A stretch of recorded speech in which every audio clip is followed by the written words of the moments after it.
He definitely humiliating Shawty right now, bro.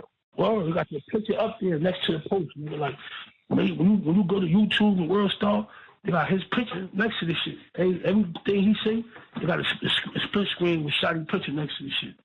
One quick walk toward Birdman turned into the stare down nobody planned. Backstage at an NBA YoungBoy show, DJ Akademiks says he locked eyes with Jim Jones, Mama Jones nearby, and the room changed temperature. AK claims he moved fast, said a casual what up, and got a different what up back. Not a hello, a challenge. According to AK, the talk turned tense, and a name kept hovering over the conversation, 6ix9ine. That's when you realize this wasn't really about a hallway. It was about history. AK says he was hustling toward Birdman when he spotted Jim Jones just a few steps ahead. And in that split second, the hallway felt smaller than it should. He insists he wasn't pressing anyone, just moving with urgency the way you do backstage when the headliner is live and every second counts. But perception is everything in rooms like that. From AK's angle, he offered a quick what up from Jim's read. It landed like a pull-up, and the vibe went from cordial to careful in an instant. I feel like Jim Jones and Pusha T, they're on the same calendar right now. But they're entertaining while they're using somebody else's name, right? But Jim Jones has been comparing himself to Nas. He claimed he had more Billboard entries than Nas, a flat out lie. No shouting, no shove, just that charged quiet where every syllable gets weighed before it leaves your mouth. AK claims Jim wanted a private word about what y'all do online. The kind of line that isn't a question so much as a warning, and 6ix9ine's name kept hovering there even if nobody wanted to give it full air. Security scanned, the crowd noise leaked through the walls, and you could feel the difference between a conversation and a heat check. AK frames it as a mismatch of speed and context. He's moving fast to say what up to Birdman. Jim reads forward momentum as intent, and now the hallway is a narrative machine, because a single look can turn into a headline once it hits a feed. That's the modern risk. One angle becomes the truth long before the second angle uploads. One stamp. He not? You got plenty of stamps. Yo, why I hate Jim Jones so much, man? I ain't got nothing. Blood is a rat. That's on him. He's gonna super violate you. He's a rat. That's on him. So at the end of the day, and you know what the 6ix9ine told us. Add Mama Jones to the frame and the optics grow even louder. Respect is expected, tension reads brighter, and any misread looks worse than it is. According to AK, the moment never tipped past words, but it didn't need to. In 2025, the clip people imagine is as powerful as the clip they actually see. The takeaway he wants on record is simple. This wasn't an ambush, it was a tempo shift. Two histories colliding for 10 seconds in a narrow space built to carry sound, not nuance. And that's why it matters. Because in this culture, a hallway can become a timeline. A timeline can become a verdict. And once the verdict starts trending, the next room you walk into already knows how the story ends. Feel like 20 bloods with me. Jay looking at me like he crazy. I remember one day I came in there with so many bloods. He said, "Yo, come here." like he was my uncle. Like, yo, come here. Sit down for how holler at you. He's like, yo, blood. He said, listen. I'm not crazy about all the blood you bring here. I don't care about none of that. Here's the reality of content life in 2025.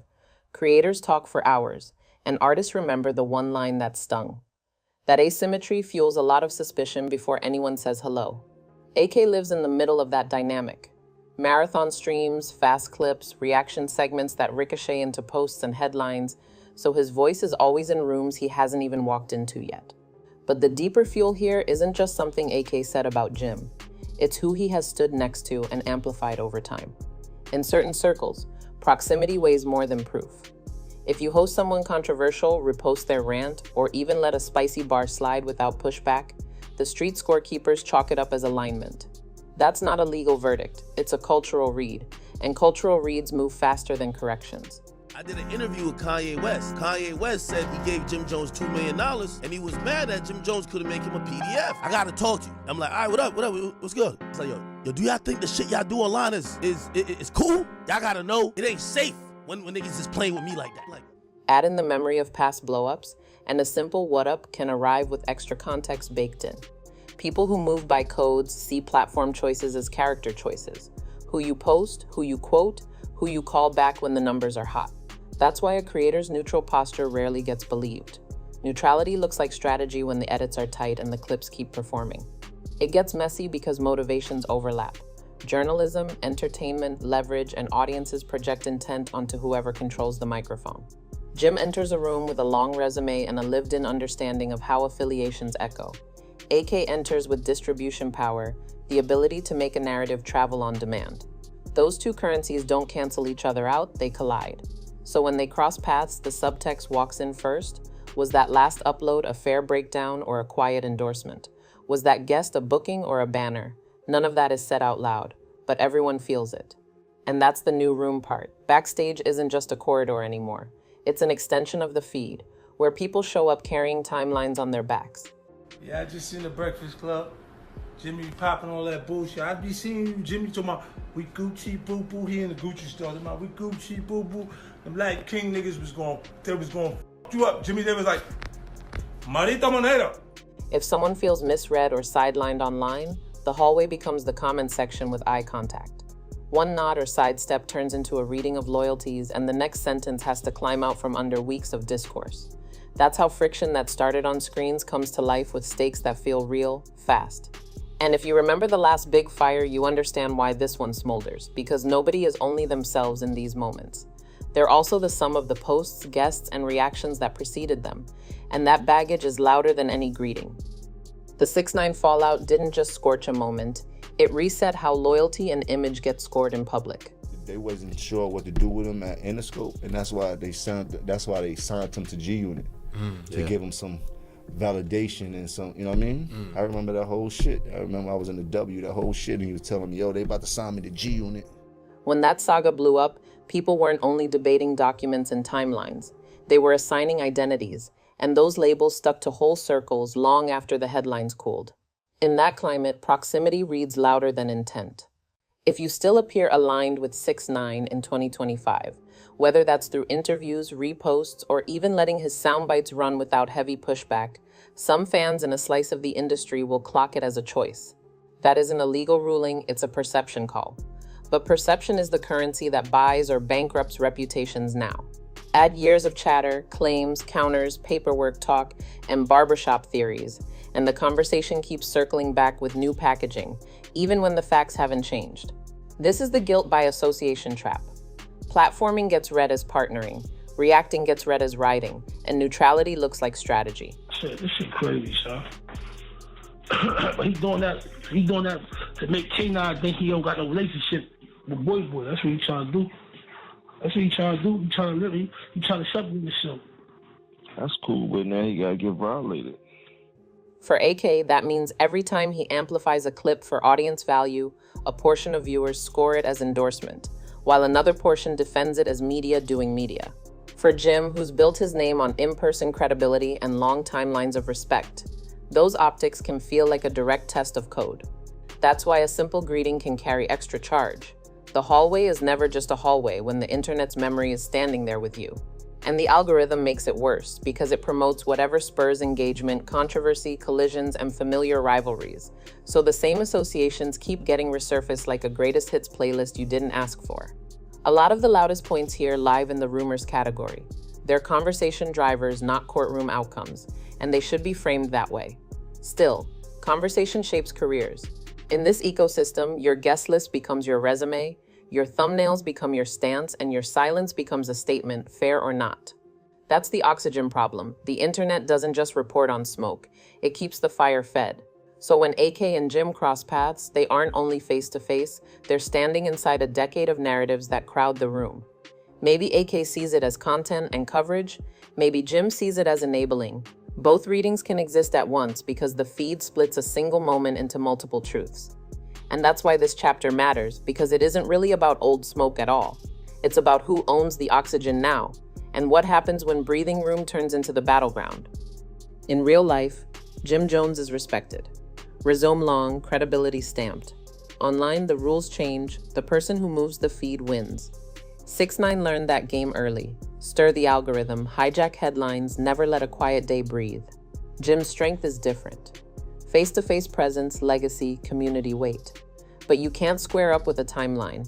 When a narrative tilts, you're forced to respond to a meme instead of a man. Mix that with a years-deep back-and-forth culture. Whack 100 taking shots, media amplifying every barb, and the pressure starts to whistle. He was almost claiming like his catalog is better than Nas, a flat out lie.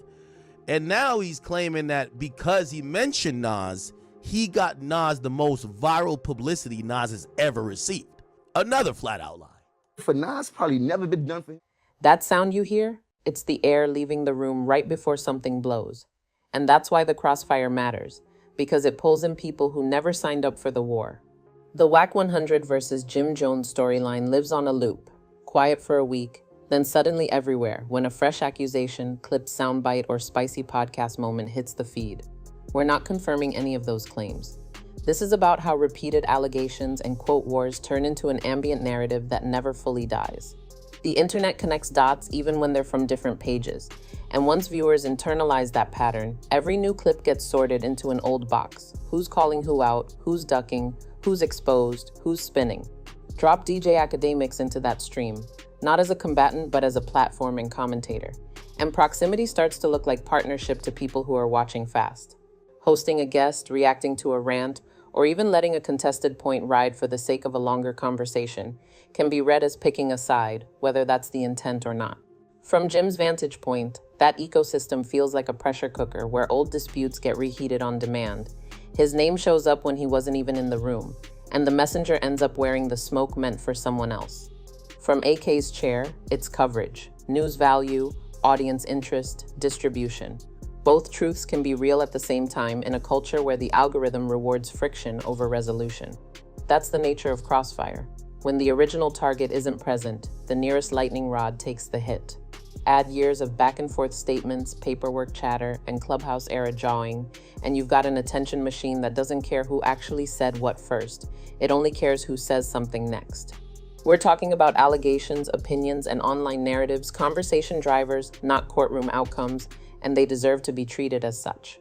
But conversation shapes perception, and perception shapes behavior in hallways where people finally meet face to face. So when Jim and AK cross paths, the subtext is already loud.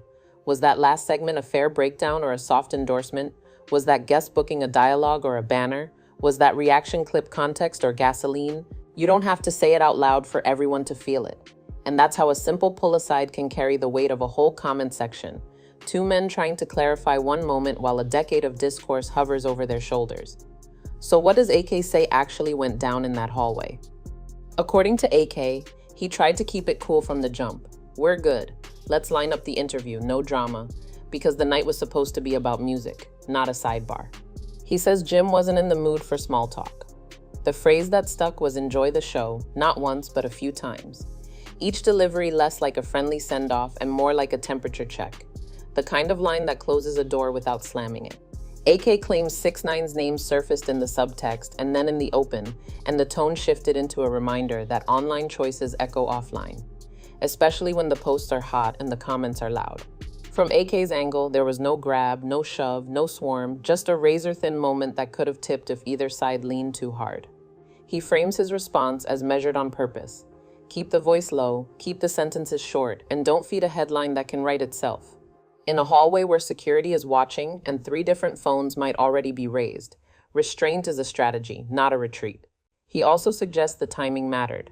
YoungBoy on stage, energy peaking, and a crowd outside that treats any ripple like breaking news. In that setting, even a neutral face can read as disrespect, and a stern tone can read as a threat. So the safest move is clarity. Acknowledge the point, avoid the trap, and let the moment pass. The subtext, as AK tells it, was bigger than one clip. A broader warning about platform power and the way a single upload can turn a private grievance into a public scorecard.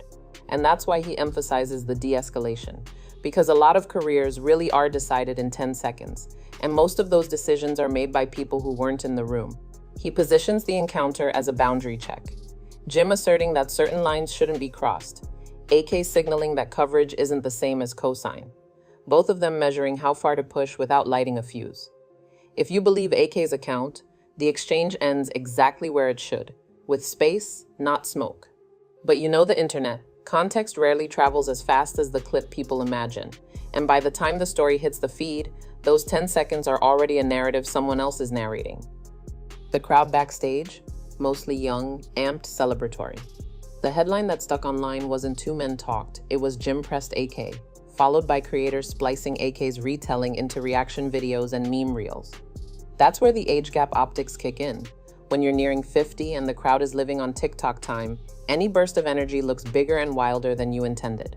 Commenters started clowning, labeling it pressed, saying AK looked calm while Jim looked heated. Fair? Not necessarily. Viral? Absolutely. And in this era, viral is the scoreboard. Right as this moment cooked, AK was also pushing a take. More New York vets, Jim, Mino, Fabulous, Dave East, diving into podcasting because the music dollar isn't what it used to be. Whether you agree or not, it kept the conversation hot and the timelines loaded with the same cast of characters. That's the real story. In 2025, the argument is the business. The feed doesn't need a winner, just another episode. So where does that leave this pressing incident? In the same place most rap debates live now. Half memory, half meme, and 100% about who controls the narrative next. Strip away the noise and you're left with a clean lesson. In the streets, reputation decides the room. Online, the room decides your reputation. AK says he stayed cool. Jim looked like he wanted answers. 6ix9ine's name, as usual, haunted the conversation whether he was there or not. None of that proves who's right, but it proves who understands the battlefield. The cameras aren't just out front anymore, they're everywhere. And the loudest clip wins until tomorrow. So here's the question for you. Is this really about AK and Jim? Or did the algorithm seat them at the same table and hit record? Drop your take below.